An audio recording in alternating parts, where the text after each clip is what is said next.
Welcome to the Point. This week, Governor Whitmer delivered her annual State of the State address. Again this year, it was done virtually rather than before a joint session of the House and Senate, something she acknowledged early on in her speech, citing COVID-19 as an ongoing issue. After highlighting what she saw as accomplishments from 2021, the governor began to lay out her priorities for this year. Later in the show, you'll hear both Republican and Democratic response to the speech, but first, here's part of what the governor had to say.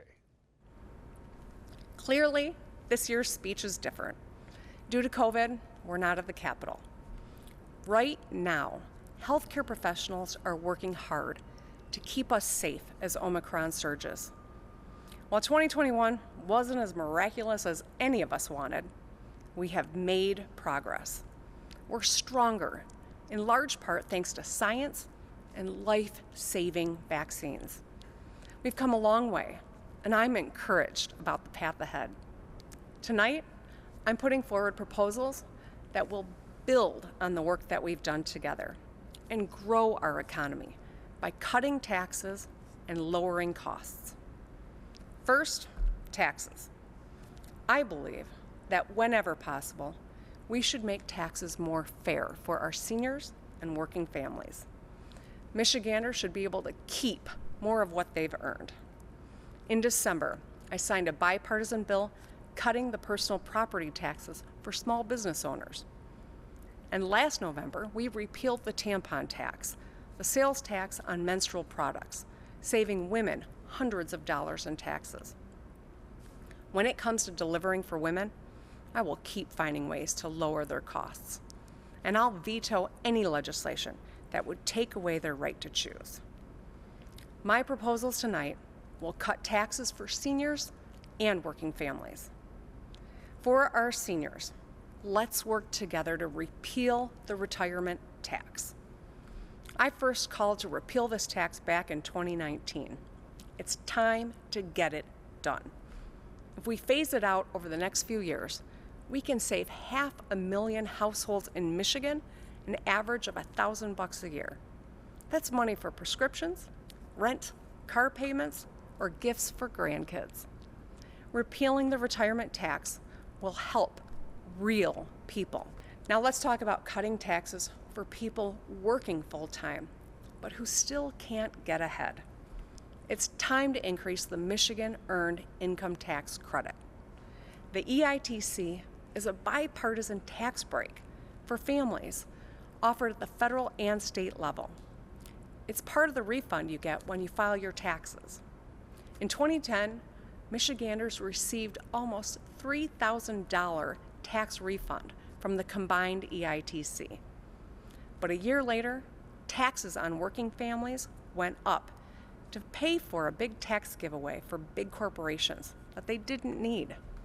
That's not right. Restoring the EITC lifts more than 22,000 people out of working poverty, and it sends 730,000 families an average refund of almost $3,000 that they can use to pay the bills. Nearly 1 million kids, almost half the kids in Michigan, benefit when we raise the EITC. It means new backpacks, warmer coats, more hot meals. Let's get that done too. Now, let's talk about how we lower costs. We are all bearing the brunt of inflation. You see it when you buy your groceries or boots for your kids.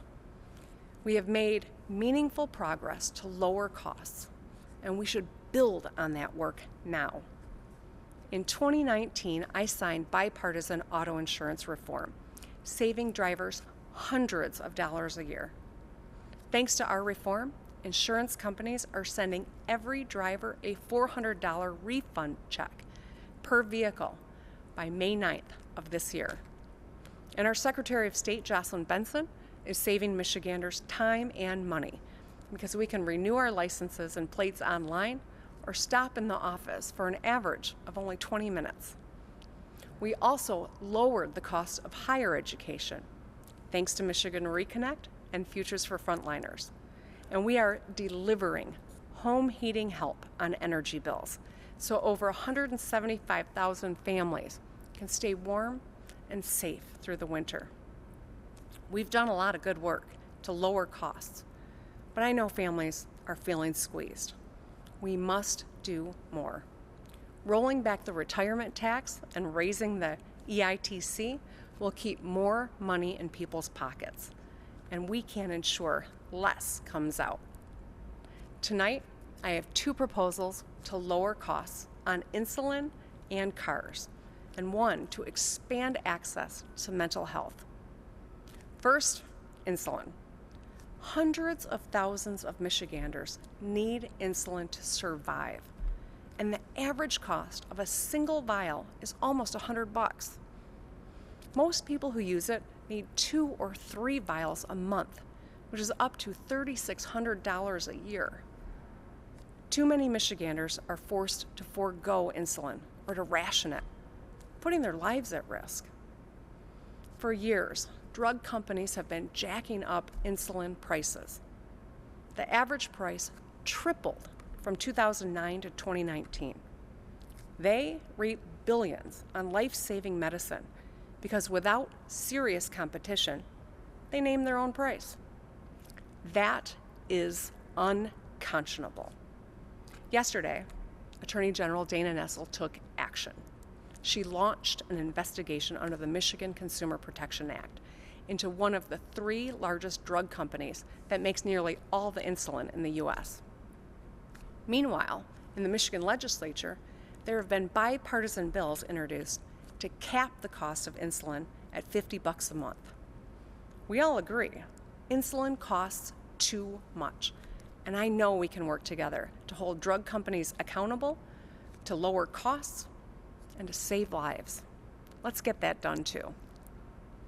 Next, let's talk about making electric vehicles more affordable. As we saw this week, we're building on our rich auto manufacturing heritage and moving towards a clean energy future. Tonight, I want to talk about how we can help Michigan's families be a part of the clean energy transition by lowering the cost of electric vehicles. Every year, thousands more electric vehicles are sold in Michigan, and all of our major automakers have committed to electrifying 100% of their fleets over the next 10 to 15 years.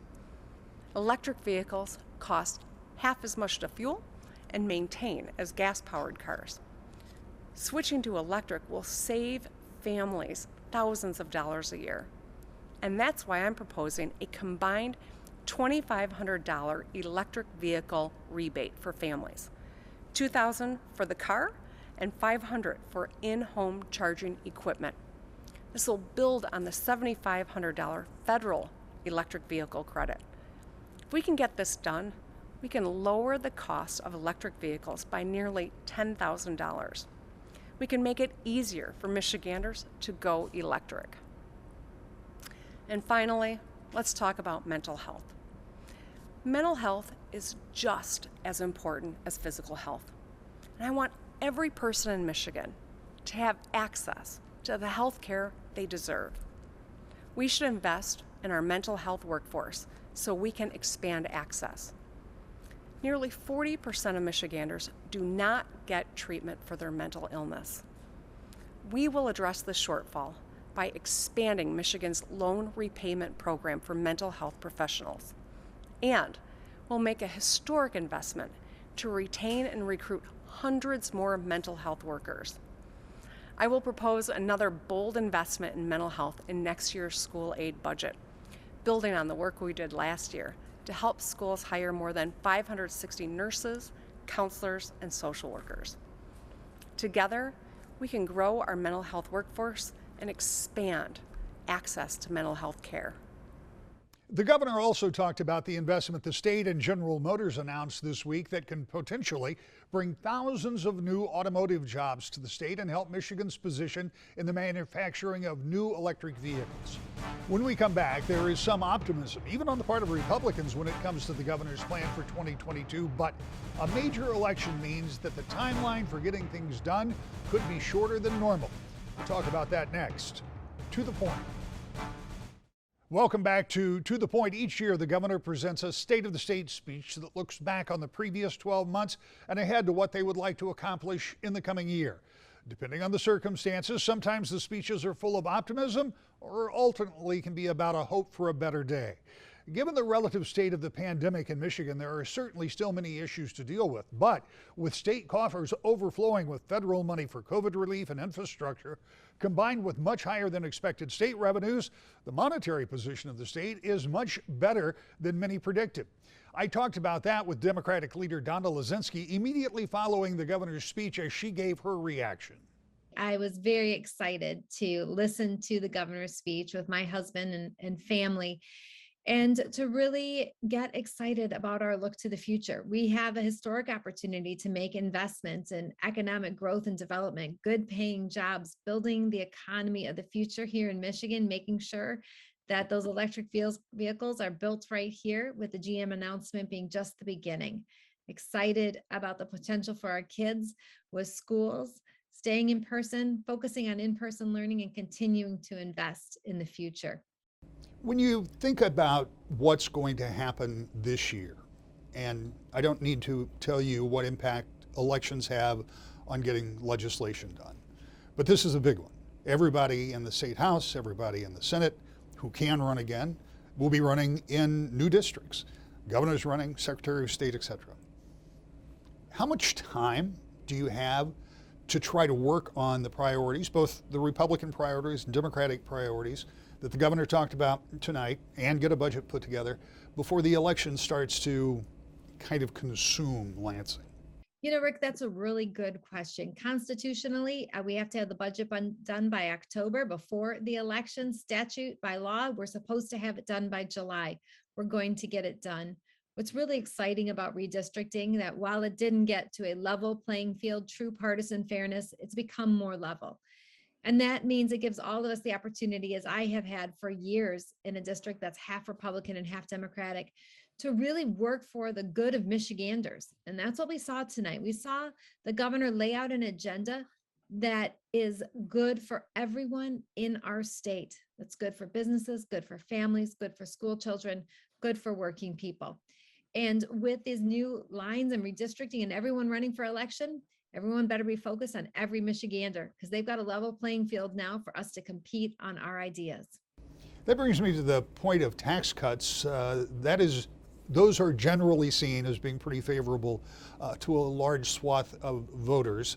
What the governor laid out tonight were targeted, obviously. Republicans over in the Senate passed out just recently some broader forms of tax cuts, but at a time when there is a lot of money, and forget for a moment the federal dollars that have a lot of earmarks on them, the COVID relief, the infrastructure dollars, and then the COVID relief dollars.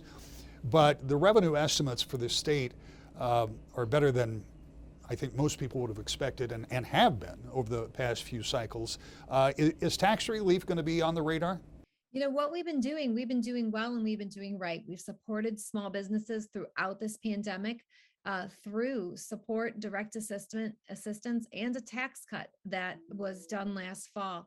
We need to continue supporting families and working people as we've done. That's what's kept our economy strong. What we want to do is make sure that every dollar is used in its wisest, most fiscally responsible way. And that means making sure that tax cuts go to those who return the money to the economy. We know that's working people and working families. And so the earned income tax credit, it's a bipartisan piece of legislation. It is an incentive to work. It's an incentive to grow our workforce. It's an incentive to return to work. And by doing that, we lift families out of poverty. We ensure that we are growing our economy. We talked about this the last time I was there in your office in the Capitol, where I hope we once again can start doing interviews soon.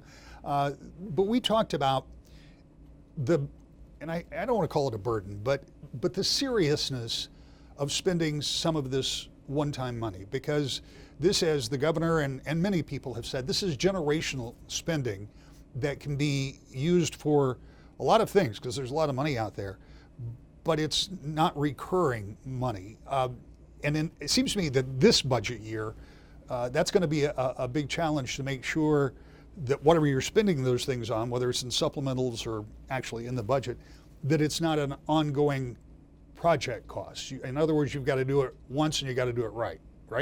You know, Rick, that is actually the real benefit of the strength that we are able to move through this pandemic with. We have about $3 to $5 billion of recurring revenue. We will be able to make ongoing sustainable investments in education. Once again, historic investments. But we do have, with the benefit of our federal partners, one-time dollars, as you're talking about, one-time dollars, where we can break it up in small pieces and do a little bit here and a little bit there, or we can work together in a bipartisan way to get a few big things done. Water infrastructure, investing in broadband and internet, moving our state into the 21st century economy, investing in economic growth, getting things ready to bring that next big employer here. That'll change and grow our state for decades. On Thursday morning, the day after the State of the State, Republican Representative and Appropriations Member Scott VanSingel gave me his take on the governor's speech and expressed some optimism about the tone she took on Wednesday night. Representative, you've been through this a number of times before. Give me your take as you listen to the governor's State of the State and where you as the Republican majority and she as the Democratic governor are, and where, if any, there could be some common ground. Yeah, I thought that was probably the most optimistic speech I've heard in my 6 years here. And I kept asking myself throughout the night, where was this version of the governor the last 3 years? She talked about a willingness to work with the legislature and all these positive things, but that's really not what we've seen the last few years. It's been, especially the last 2 years, have been very difficult working with the governor. And it's not so much even a difference of ideas. It's just the balance of power between the executive and legislative branches, so much so that we actually had to go to court to have that 1945 act struck down that I would say was being abused. So if this version of the governor's who we have to work with, I'm excited. And I look forward to this last year, or my last year in office, working with her. And she was right. There are a lot of things that we have in common. And some of the takeaways from last night, the work that we've done together on childcare, we're finding this is one of the biggest barriers to entrance in the workforce. And as we all know, there's a tremendous labor shortage right now. And we've put billions, literally billions of dollars into childcare. The Michigan Reconnect program, that's wildly popular on both sides of the aisle, helping working adults upskill and increase their wages and their skills. And lowering the cost of insulin came up in the address last night. The House has actually passed a bill to do exactly that last spring, and it's currently sitting in the Senate. So there's so many areas where we have common ground, and I hope this tone that we saw last night is the tone going forward. So you talk about common ground and where you and some of the members of your caucus may agree with the governor, but in an election year that's going to start closing in on people pretty quickly, how much time is there realistically, even if there is common ground, to get things done? Well, we have to pass a budget, so that will be done, and that will hopefully be done by June, unlike the last 3 years. So anything that has to do with the budget, I can say with certainty, a lot of these priorities will be taken care of. Policy-wise, yeah, it's difficult in an election year, and that's always been my frustration with the 2-year terms in the House is you almost never stop running. And so session will probably go till June, and then a good part of the fall and summer are break periods for in-district work and elections. So we are running out of time. When you talk about that budget and getting it done, I mean, there is a statute that says it's supposed to be done by July 1st. Constitution says, you have to have it done by October 1st. But given an election year, that's one issue. Given some of the needs that the state clearly has, another issue. But ultimately, the fact that there is so much money available, according to revenue estimates, things coming into the state, not to mention some of the federal dollars, which will be supplemental, I assume. Is a budget a little easier this year, given that A, there's plenty of money, and B, there'll be a whole lot of folks that want to get out on the campaign trail? Yeah, the budgeting process is always easier when you have a surplus or there's excess revenue. But interestingly, that creates its own problem. There's 148 legislators and 148 different ideas of what to do with these federal dollars. And there's quite a bit of an agreement, it seems, in the legislature, especially on my side of the aisle, to use these funds to pay down debt and fix infrastructure backlogs and sort of clean up the state's balance sheet rather than creating new obligations and new programs, because we know this is one-time money. We can't create new programs with one-time money, or we're going to have a problem in 3 years. So I've personally introduced a bill to fix the $250 million state park infrastructure backlog. That $11 recreation passport fee you pay on your license tab just doesn't cover the cost of maintaining our state parks. It helps, but we're falling behind. So that would be one easy fix that we could do right now with those federal funds. Another is paying off pension debt. That you can't specifically use federal dollars for that, but we have a $3 billion plus surplus in the general fund that we could use for that. And those are things that if we invest in those areas, we're going to come out of this mess a lot stronger than we entered. You talk about that federal money as one-time money, which it certainly is. So how much of that concern is that you might end up creating a further obligation down the road? I've actually been pleasantly surprised with both sides of the aisle that there hasn't been a big push to create new programs. It seems like there's a lot of people that are like-minded with me and use one-time dollars for one-time events, such as debt pay down and infrastructure repairs. So I'm more concerned actually on the revenue side as far as tax policy. Yesterday, the Senate passed, I believe it was a $2.5 billion tax cut. And knowing full well that the surpluses are one time, we're not running $2.5 billion surpluses every year. So when this federal money goes away, if something this extreme were actually put into law, we would be in a financial crisis. So I think both sides of the aisle need to have realistic conversations, both about revenue and expenses. An interesting take on the Senate passage of those potential tax cuts. What do you think about what the governor said about tax cuts? She sounded a lot like a Republican last night. It was refreshing, but I do have concerns about targeted tax cuts, like she was talking about, specifically the pension tax. That's a $300 million cut. There's a reason that hasn't been so easy to get rid of, and I would rather, if we do have surpluses that look like they're going to continue, and we want to go down the road of tax cuts, I would rather see those more broad-based so everybody benefits, not just specific groups of people that happen to be voters. That's a lot of what this is the people that are in that pension demographic, they vote, and that's why this one group has been targeted. And I don't know that that's the best public policy. I think we should see across, whether you lower the state income tax rate or increase credits or something that everybody benefits from. But that was my concern with her proposal last night. And this isn't the first time this proposal's come up. So now that we're just about through the first month of the year, it means we're about 9 months until Election Day, but that isn't the full story. I'll have a final thought about that next. To the point. The general election this year is on November 8th. The primary is August 2nd. The filing deadline will be in April, and absentee voting will begin in mid-June. What all that means is getting a budget done sooner rather than later may be a priority for some lawmakers who will need to introduce themselves to new voters in their new district. Having lots of cash on hand may or may not make that process easier. In any event, the time will be limited for any type of consensus in Lansing before the pressures of a major election will start to occupy more and more time for those seeking office. We'll be here to cover it all when you join us each week. To the point.